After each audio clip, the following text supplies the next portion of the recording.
Okay, kids, I'm on a roll, so why stop now?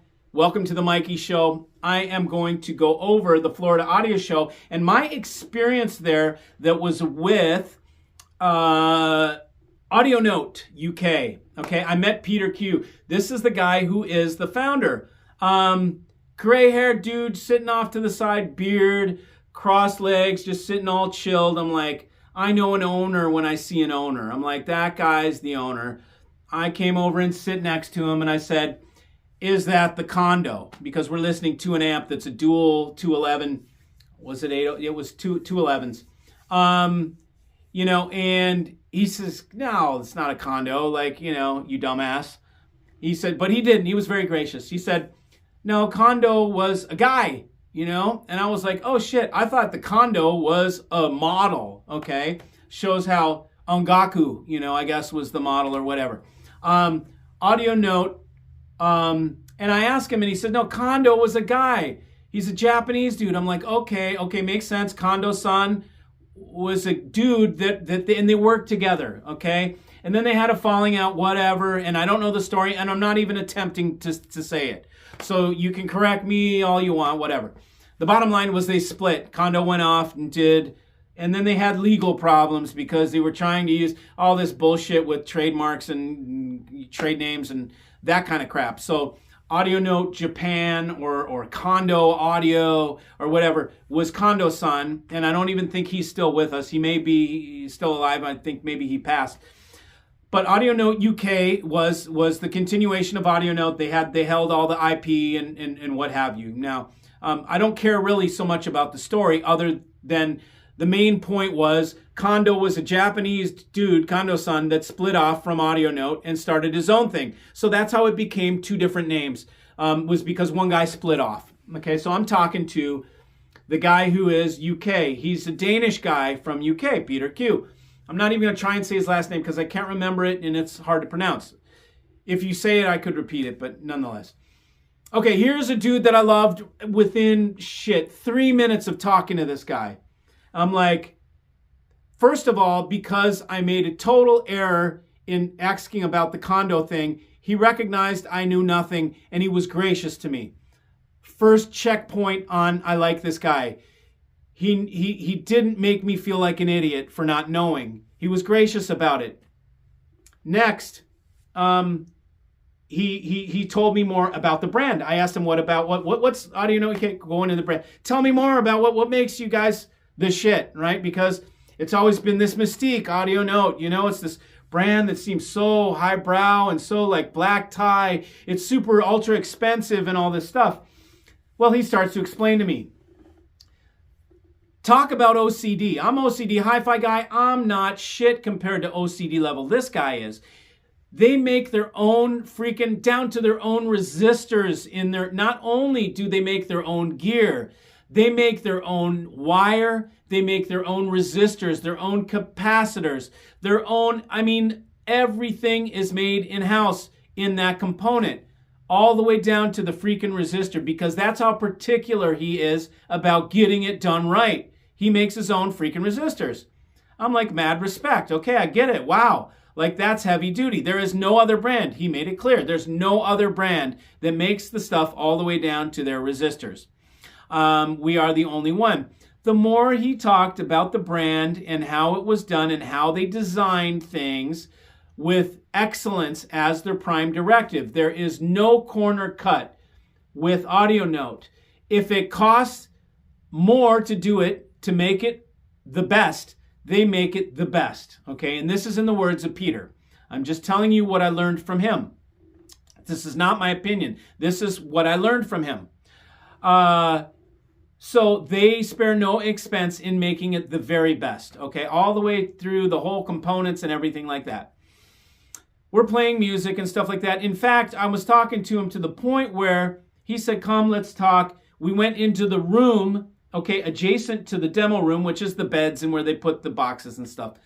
He sat down on the bed. I pulled up the desk chair and we sat down, and he was sitting on the bed. I was sitting across from him on the chair, and we had a conversation. And our conversation went into audio, and we started talking about the old days and the designs and things and different brands and what they do and different types of designs and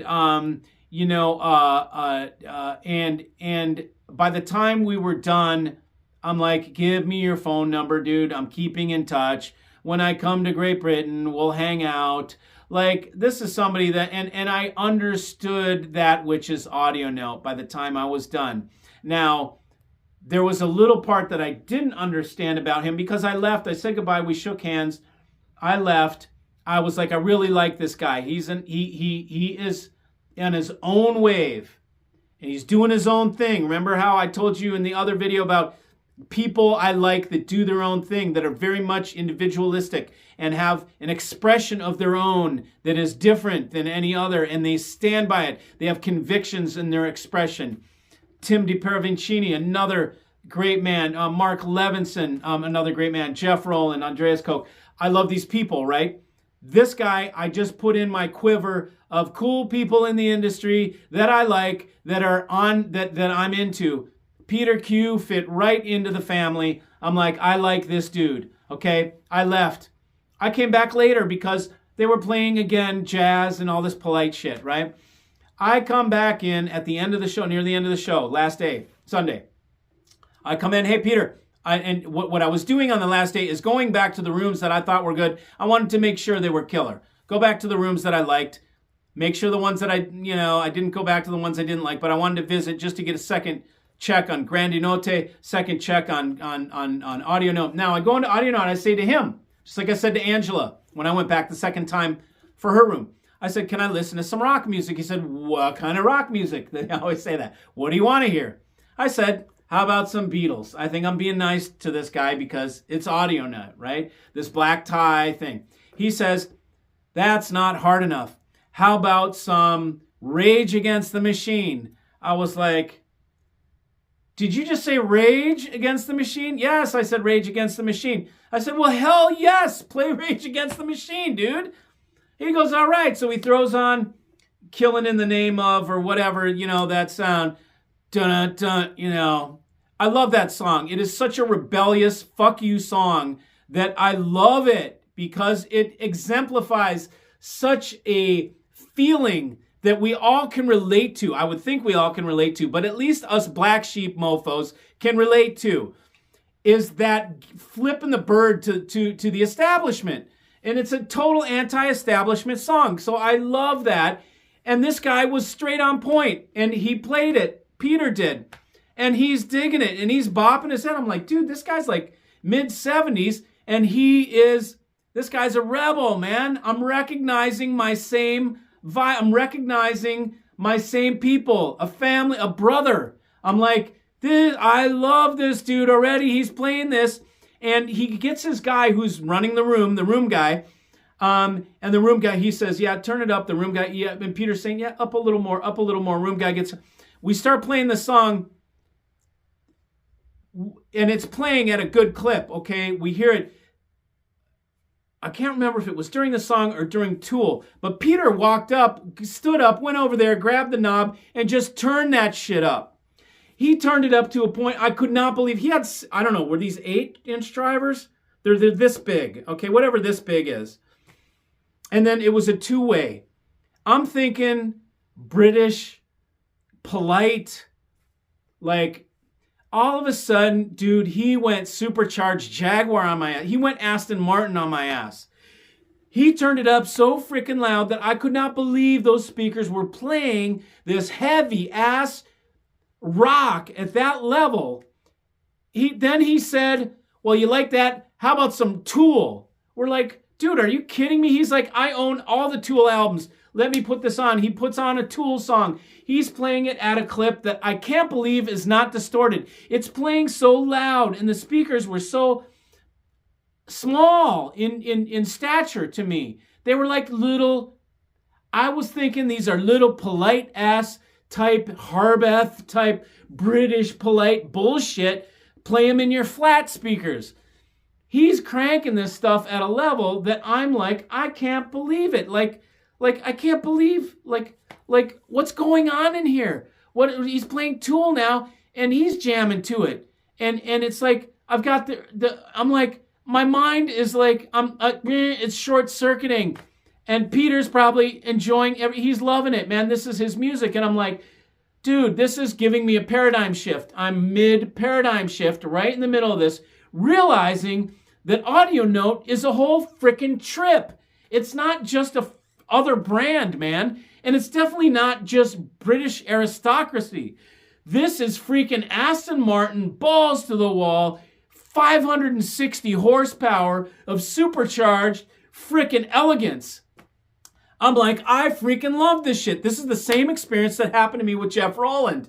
I'm like, I couldn't believe, and you talk to Jeff Rowland and he is soft-spoken gentleman and you hear his gear, you're like, this guy is full tilt rock star. I can't believe it. Same with Peter Q. I'm blown away by the level at which his gear can play. Now I'm starting to realize this dude is a badass, okay? He's not just a polite British gentleman. This dude's a freaking badass, and he does it his own way, and he flips the bird to the rest of the industry because he's anti-establishment, and instantly I love this guy. I'm like, brother, you know, and it's like I've found a lost brother, and I'm so happy and joyous inside because another one for the black sheep, another one where we've done it, man. The guys that just flipped the bird to the industry, and I found another one, and he's at the top of the game. He's Audio Note. I'm like, this dude, I had no clue until now. And I'm so glad that I met Peter, and I'm so glad that we had that experience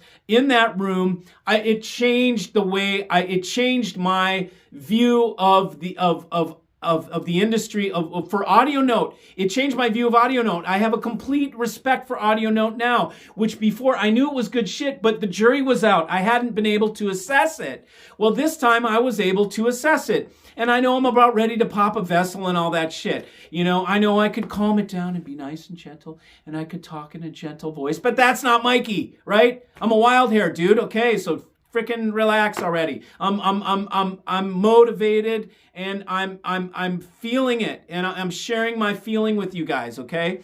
So Audio Note blew my freaking mind. It is right now. I get it. I get why people pay for Audio Note. They pay for it because they're part of an exclusive club. They're part of an exclusive group, okay? They're part of the supercharged Aston Martin crew. They're part of guys that are tame on the outside but have fucking huge balls, okay? This is like, I didn't think that was possible. I thought the polite guys were weenies. And no, not at all. Not at all. This dude has cojones the size of Texas, and his gear is balls to the wall badass. But you'd never know it unless you met the owner and you asked him to play rock. So I'm so glad that I asked that, and then I went into Peter's room because I'm a changed man because of it. I have an all new respect for Audio Note. Will I carry Audio Note? Maybe I will, okay? At some point, I will carry one brand that is the exclusive boys club, okay? That is one that I feel earns it, okay? I don't feel certain brands earn it. There are other guys out here that love to show you these extravagant brands that are pie in the sky numbers, but I don't think they earn it. I will pick one brand, and I will have only one brand that operates at that level. And it very well could be Audio Note because I was very impressed by the whole trip of it. It's not corporate. It's still an owner. He's given it. His children are going to take it over. Hopefully it won't change. I'm sure he's still going to be consulting. But I was completely impressed by Audio Note. It made an impression. Was it the best sound of any room? No, there was other better sound. Tad room sounded better. But granted, we were in a small room, man. We were in a small room. It's hard to make those small rooms sound as good as the big rooms. I would say out of the small rooms, Grande Note probably had the edge. Okay, but they had really done it. That was probably my and Avant-Garde probably edged out Audio Note, but Audio Note won me over in my heart more than any of the other rooms, okay? And it was from meeting the owner who just the whole trip, okay? The whole je ne sais quoi of that brand was realized for me. And I'm so grateful because I had my concept of it was completely different. So anyways, I'm going to shut up now because I know I've been going on a rant and I'm about ready to pop a vessel. So I'm going to not have an aneurysm on the for you guys. But anyways, I wanted to tell you about that awesome experience, which was Audio Note. And now I'm going to make it a point to see Peter when I go to these shows. I'm gonna go out to dinner with him. I want to hang out with him now because we are cut from the same cloth. I like this guy. So anyways, thanks for joining. See ya.